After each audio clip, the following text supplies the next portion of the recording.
Afinal de contas, vale ou não vale a pena investir em imóveis? Não sai daí que eu vou te contar.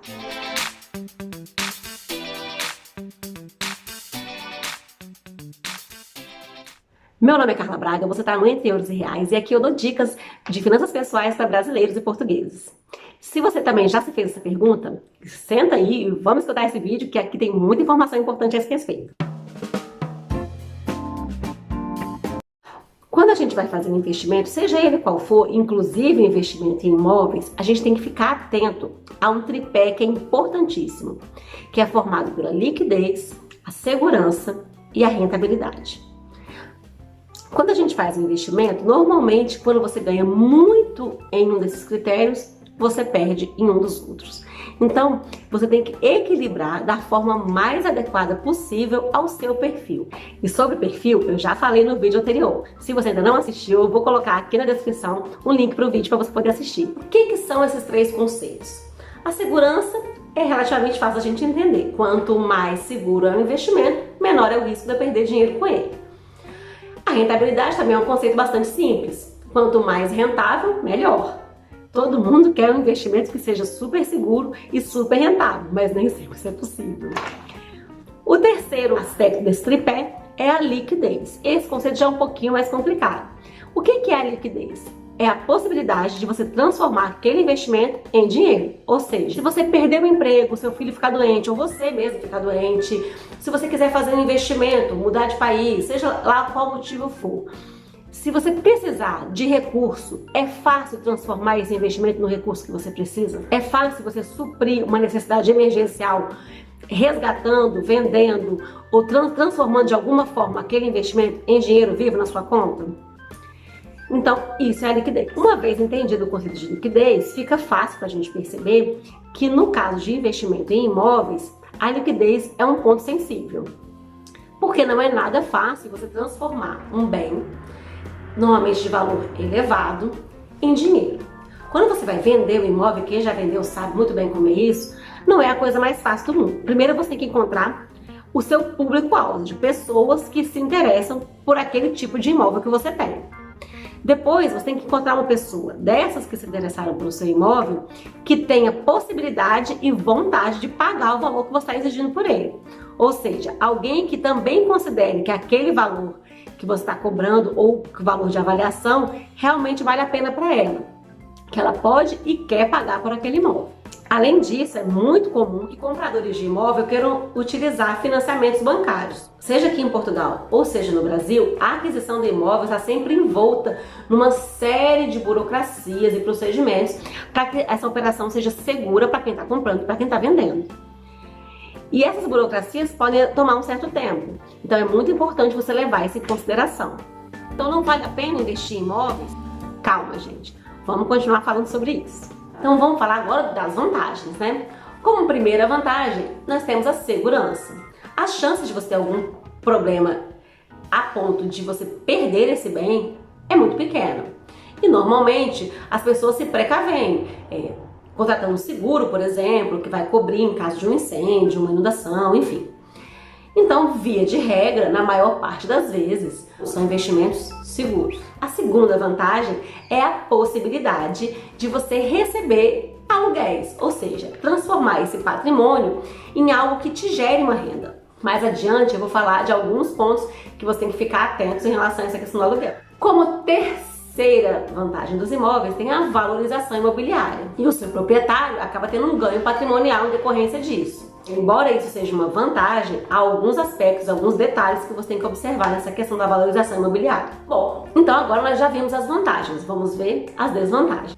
A primeira delas, quando você aluga um imóvel, você fica sujeito à inadimplência do locatário. Para evitar isso, é importante você analisar com cuidado o perfil da pessoa com quem você está firmando esse contrato. E é muito importante também você contar com a assistência de um advogado que vai preparar um contrato bem interessante, bem amarradinho, para que você se precaveja de eventuais problemas com esse locatário. Tanto a legislação portuguesa quanto a legislação brasileira tomaram cuidados para resguardar os direitos dos proprietários. Mas, ainda assim, é muito importante que você fique atento na hora de elaborar o contrato e também com o perfil da pessoa que você está colocando no seu imóvel. Um segundo aspecto importante que a gente tem que observar é a questão da vacância, ou seja, o seu imóvel pode ficar sem ninguém alugando ele. E nesse caso, você vai ter que arcar com todas as despesas de manutenção desse imóvel e vai deixar de ter aquela rendinha todo mês caindo na sua conta. Como terceira desvantagem, tem a questão da não conservação adequada pelo inquilino. Para evitar esse problema, é importante que você faça um contrato bem amarradinho, que te resguarde a possível má-fé ou ao possível mau comportamento do seu inquilino. Como quarta desvantagem, e essa pouca gente leva em consideração, nós temos a questão dos custos de aquisição de um imóvel. Quando você compra um imóvel, não é simplesmente você vai lá, gostei, adorei, paguei, pronto, tchau, muito obrigada. Não é assim que funciona. Você vai ter que pagar o imposto de transmissão desse imóvel, vai ter que pagar as certidões que você vai ter que apresentar no cartório para poder registrar esse imóvel em seu nome. Se você contratou um corretor, você vai ter que pagar ele a taxa de corretagem. Depois do imóvel lá já no seu patrimônio lindo, maravilhoso, muito seu, absolutamente seu. Você vai ter que pagar a manutenção desse imóvel, então você vai ter que pagar a IPTU, vai ter que pagar o condomínio, eventuais taxas extras de melhorias no seu condomínio, enfim. Você tem uma série de despesas, tanto no momento da aquisição, quanto no momento da conservação desse bem no seu patrimônio. E é muito importante ficar atento a isso. Muitas famílias não levam em consideração isso e acabam se vendo diante de uma infinidade de contas para pagar, e isso é muito preocupante. Eu conheço um caso de uma pessoa que comprou um apartamento excelente no bairro de Copacabana, que é um dos melhores bairros do Rio de Janeiro, e ela comprou por um valor super interessante e tal. Só que o condomínio desse apartamento, meu amigo, é R$4.000 por mês. Então você tem essa despesa e assim, se torna até difícil de você conseguir alugar um apartamento que tem um condomínio desse valor. Então é muito importante você ficar atento a isso.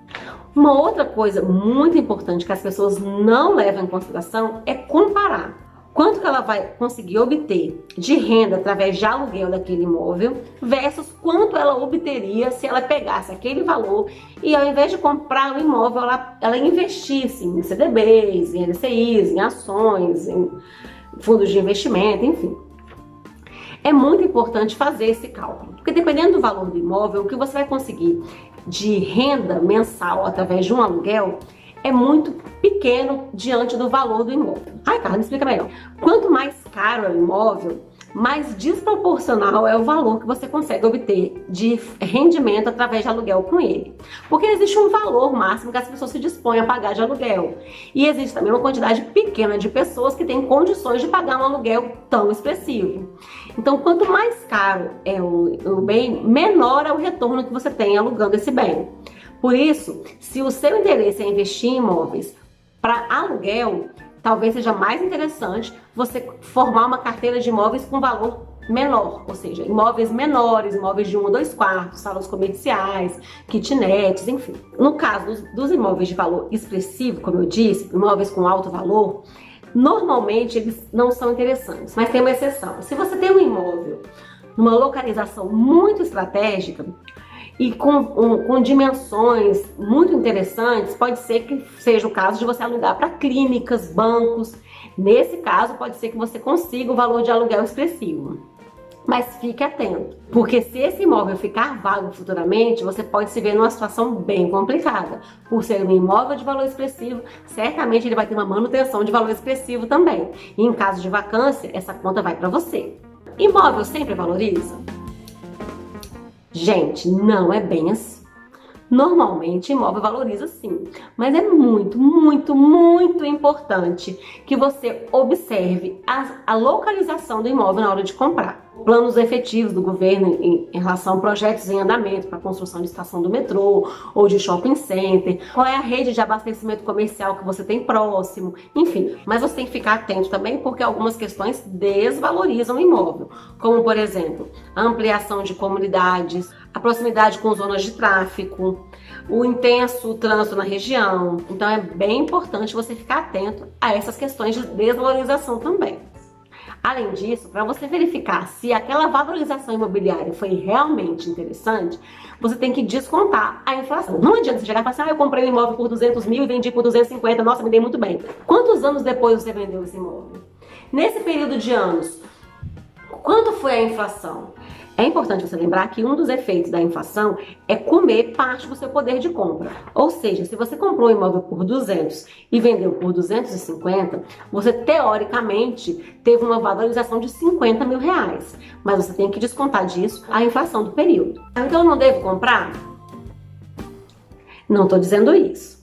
Cada pessoa tem uma situação, cada caso é um caso, cada pessoa tem um perfil de investidor e é muito importante que você conheça seu perfil de investidor, conheça seus objetivos, estude com atenção a região onde você quer comprar, que tipo de imóvel você vai comprar, até que valor você está disposto a investir nisso.